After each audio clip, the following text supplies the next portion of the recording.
Hey everyone, today we're going to take a look at the Marvel Legends Spider-Boy 6-inch action figure. As usual, please like, share, comment, subscribe, or even hit the super thanks button. I do appreciate all engagement on my channel. Now, I have no expectations for this figure. I wasn't particularly excited when they first showed it, but having it in hand, it actually looks quite good in packaging, so I've got a good feeling this is going to be a good review. We have the new Spider-Man artwork on this retro-style card back, with artwork of Spider-Boy over here. Figure and his accessories nicely displayed in that plastic bubble.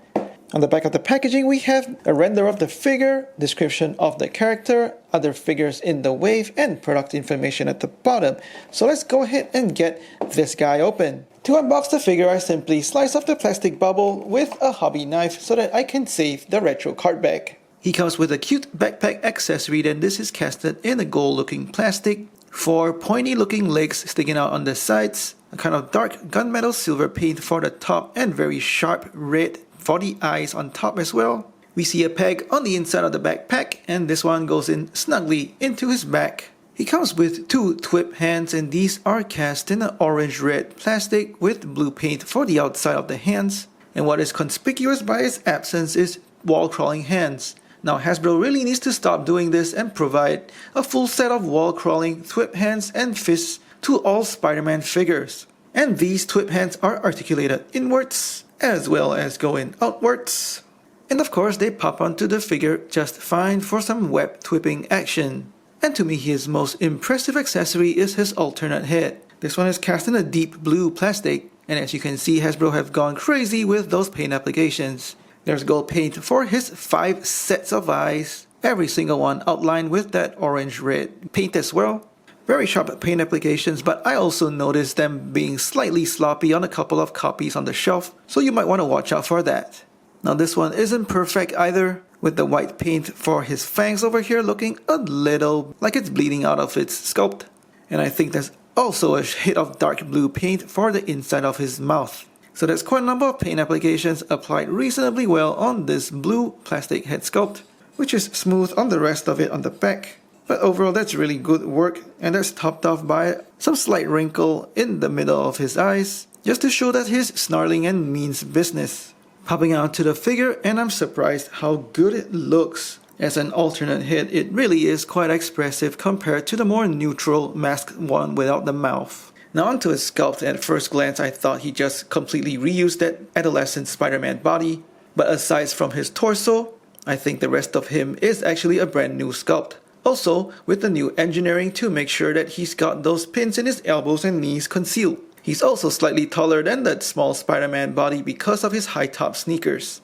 And one thing that strikes me about him is that he's got plenty of hits of paint applications, making him look a lot more eye-catching than your regular Spider-Man. Taking a closer look at his sculpt, then we see the same good work on his head sculpt. The very sharp paint applications for the gold and the orange-red.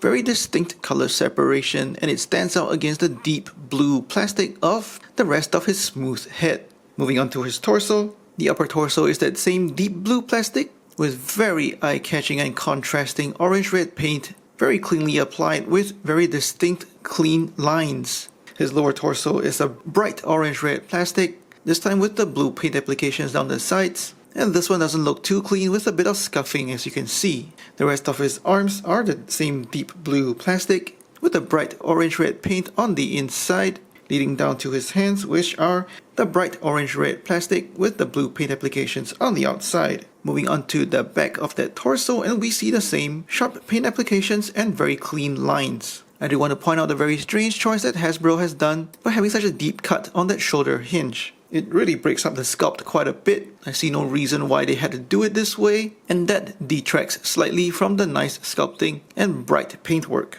His hips have some sculpting for the wrinkles, looking like how his bodysuit would bunch up at his hips, but otherwise the rest of his body is pretty smooth, so this is a good bit of detail to remind us that he's actually a boy in his bodysuit.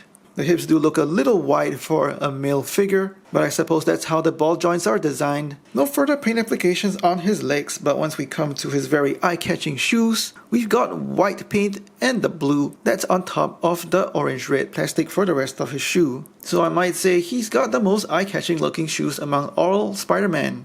For articulation, his head is on a ball hinge, so it does go 360, getting just a little negligible bit of sideways tilting. looking down very well all the way into his chest and up. Also a great range. No butterfly joints on this one, but he does have a functional swivel hinge shoulder that goes all the way around as well as coming out very far because of that engineering in the hinge. He's got an upper bicep swivel for 360, but this part is where it gets a little too soft and flexible because he's got quite tight double hinge pinless elbows. Very good range in them, but you can realize that once I start bending them, it starts to get a little soft and floppy over here at the shoulder, but nothing that will pop out on you. And the wrist has got a swivel hinge also going all the way around as well as in and out. After playing around with his arms a little bit, I see that there's some paint scuffing over here on his underarms as you push them into his harder plastic torso of his chest. So you might want to be careful as you put them back into the vanilla pose. He's got a mid-torso hinge, so bending forward quite a good bit, as well as backward. 360 swivel at the waist, ball joints at the hips going out that far, which is quite a good bit, as well as forward and backward. Upper thigh swivel for 360 spin. Double hinged knees that do have a very good range and the pins are concealed. He's got a calf swivel over here that does break up the sculpt, but I do like calf swivels. He's got ankle articulation, well disguised by a high cut sneaker, and it does have very good range going upward as well as downward. However, the pivot is where it's sacrificed because the peg goes in almost too vertically, so it ends up functioning like an ankle swivel instead of an ankle pivot. You can probably still get his feet flat on the ground in wider stances, but you would have to use that calf swivel. That would be quite a break in the sculpt as you pose him. He is still quite fun to pose, and over here I have him in a deep stance, and this is about just as much as I could get his feet to be flat on the floor. You can see the break in the sculpt in his calf. It's not a deal breaker, but it's also not the prettiest thing in the world. For size, Spider-Boy stands at about 5 5/8 of an inch, and that's just over 14 centimeters. For size comparisons, here he is with some Spider-Man figures as well as Miles and Silk. And here he is with Captain America, Armored Spidey, Daredevil, and Thor.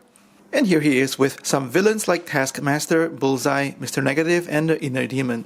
And for comparisons with other lines, here he is with Star Wars Black Series and G.I. Joe Classified Series. I honestly didn't care for this figure when it was first revealed. Having it in hand, I'm quite pleasantly surprised with the sculpting, paint applications, and very eye-catching color scheme, especially with the sneakers and backpack. He should have come with wall-crawling hands, but as it is, I'm quite satisfied with this interesting addition to the Spider-Verse. Please like and share this video, let me know what you think in the comments below, subscribe to my channel, or even hit the super thanks button. Thanks for watching, take care, and stay safe.